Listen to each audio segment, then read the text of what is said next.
안녕하세요. 이코노 웨이브입니다. 6월 2주차 주간 시황 정리입니다. 이번 주를 한 문장으로 먼저 정리할게요. 기대했던 반등이 좌절된 한 주였습니다. CPI 충격과 이란제 충돌이 겹쳤어요. 비트코인이 62,000달러까지 다시 밀렸어요. 그런데 바닥 신호도 함께 나타났어요. 지금부터 이번 주를 완전하게 정리하겠습니다. 이번 주 성적표부터 정확하게 말씀드릴게요. 지난 주말 비트코인이 65,000달러대로 반등했어요. 이번 주 반등을 이어갈지가 관건이었어요. 그런데 좌절됐어요. 6월 10일 기준 비트코인이 62,147달러까지 밀렸어요. 다시 61,000달러를 압박하는 수준이에요. 두 가지가 동시에 비트코인을 눌렀어요. 첫 번째 CPI 충격이에요. 두 번째 이란제 충돌이에요. 기대했던 반등이 두 가지에 막혔어요. XRP만 예외적으로 강했어요. 어제 1.14달러로 반등했어요. 결제 인프라 서사로 움직였어요. 전체적으로는 약세 속에 개별 스토리가 살아있는 한 주였어요. 이번 주 첫 번째 충격이에요. 소비자 물가지수예요. 6월 10일 수요일에 발표됐어요. 5월 헤드라인 CPI가 4.2%였어요. 4월 3.8%보다 높아졌어요.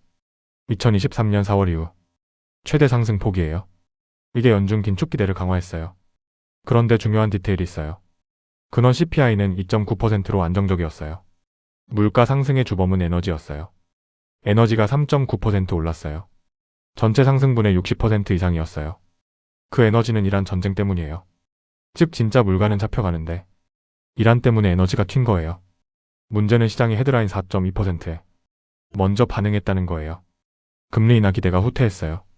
비트코인이 눌렸어요. 이번 주 두 번째 충격이에요. 이란제 충돌이에요. 지난주 트럼프가 23일 내 합의를 약속했어요. 호르무즈 즉시 재개방을 말했어요. 그런데 이번 주에 상황이 틀어졌어요. 미국과 이란 간 새로운 군사 충돌이 발생했어요. 인베스팅닷컴이 보도했어요. 중동 평화 협상에 차질이 생겼어요. 트럼프의 23일 합의 약속이 또 빗나간 거예요. 이게 왜 중요하냐면요. CPI 헤드라인 4.2%의 주범이 에너지였어요. 그 에너지를 잡으려면 이란이 풀려야 했어요. 그런데 이란이 더 악화됐어요. 유가 하락 기대가 사라졌어요. CPI의 나쁜 부분이 해소되지 못한 거예요. 두 충격이 서로 연결되면서 비트코인을 이중으로 눌렀어요. 이번 주 세 번째 압력이에요. ETF 기록적 유출이에요. 비트코인 현물 ETF에서 자금이 계속 빠졌어요. 6월 초부터 13거래일 연속 유출이에요. 규모가 28억 달러에서 44억 달러예요. 기록적인 유출이에요. 이게 무슨 의미냐면요. 기관 투자자들이 비트코인을 계속 팔고 있어요. 지난주 분석한 5중 복합 하락 구조가 여전히 작동 중이에요. 거시금리 ETF 유출 안전자산, 선호 파생 경계심 수급 약화예요. 특히 ETF 유출이 13거래일 연속이라는 게 심각해요. 기관 이탈이 멈추지 않고 있어요. 이게 이번 주 반등을 막은 가장 직접적인 매도 압력이었어요. 그런데 이번 주에도 바닥 신호가 나타났어요.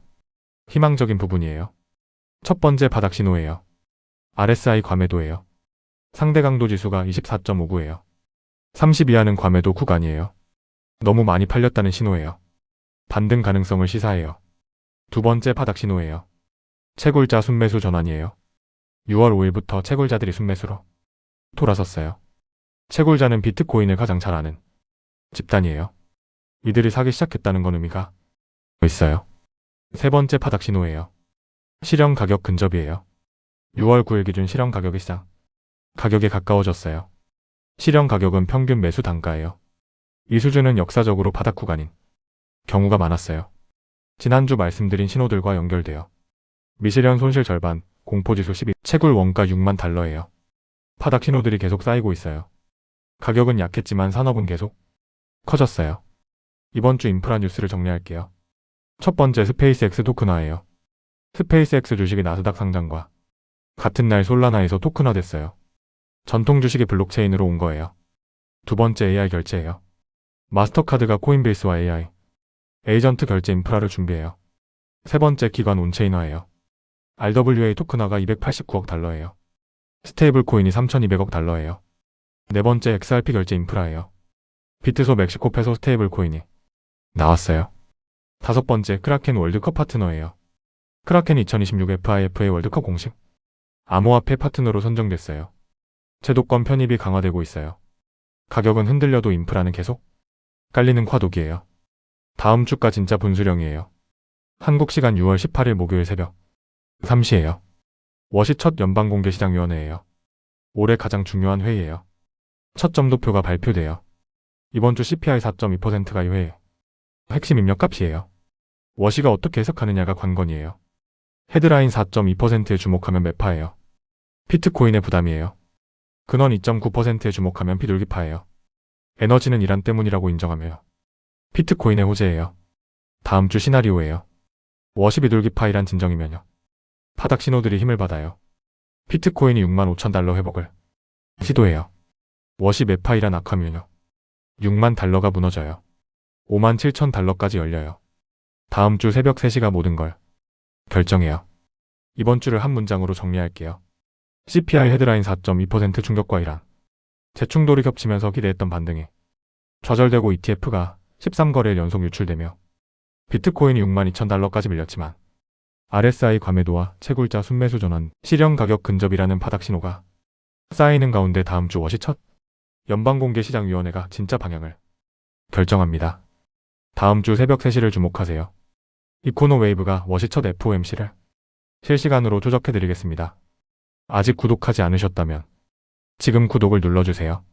좋아요와 구독을 눌러주시면 누구보다 빠르게 새로운 정보를 받아보실 수 있습니다. 이코노웨이브였습니다. 감사합니다.